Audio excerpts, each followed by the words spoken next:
গার্ডেনের সৌন্দর্য আপনাদেরকে আমি দেখাবো। আরও এখানকার অনেক বিশেষত্ব রয়েছে। অনেক দিন ধরে এই গার্ডেনের যে রক্ষণাবেক্ষণ সেগুলো দিনে দিনে উন্নত করা হচ্ছে।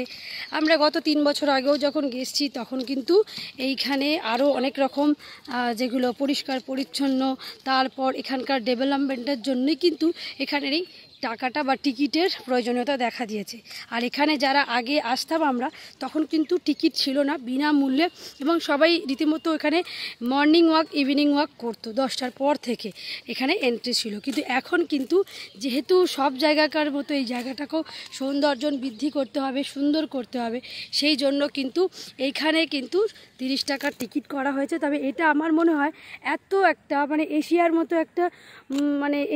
একটা দেশের এইরকম একটা জিনিস, এত নামকরা বোটানিক্যাল গার্ডেনের ঘোরার জন্য আমার মনে হয় না 30 টাকাটা বড় কিছু। তো এখানে দিব্যি কিন্তু ঘোরা যাচ্ছে। আর এখানে দেখতেই পাচ্ছেন একদম শান্ত পরিবেশ, খুবই সুন্দর লাগবে। তো চলুন আপনাদের আরও একটু ঘুরিয়ে দেখাই।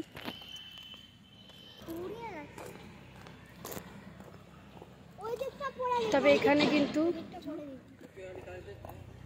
এখানে কিন্তু গাছের সৌন্দর্য দেখার সাথে সাথে একটা রেস্ট্রিকশান রয়েছে। সেটা হচ্ছে এখানে লেখাই আছে গাছের মধ্যে, ডু নট ডিস্টার্ব প্ল্যান্ট। গাছেদের জায়গা এটা, আমরা তার বাড়িতেই ঘুরতে এসেছি, তাই তাকে কোনো রকমভাবে প্রবলেম করা বা গাছের পাতা ছেঁড়া, গাছের ডাল সংগ্রহ করা এখানে কিন্তু একদমই দণ্ডনীয় অপরাধ। আর এখানে এইগুলো যদি করা হয়, গাছ তোলা হয়, গাছের নমুনা সংগ্রহ করা হয়, তাহলে কিন্তু 500 টাকা করে জরিমানা রয়েছে। এখানে কি কি নিষেধাজ্ঞা রয়েছে আমি পরে দিয়ে দেব। আর তার সাথে সাথে কিন্তু এখানে আমি আরও কিছু তুলে ধরবো। সেটা হচ্ছে এইখানে রয়েছে লিরাম লেক। এটা হচ্ছে লিরাম লেক। এইখানে আমি একবার দেখাই। এখানে হচ্ছে লিরাম লেক। এই হচ্ছে সেই লিরাম লেকটা, দেখতে পাচ্ছেন।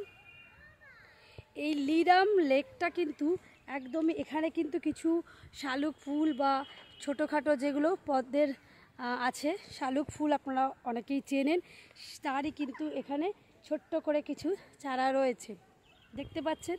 এই হচ্ছে লিরাম লেক, আপনাদের একবার দেখাই।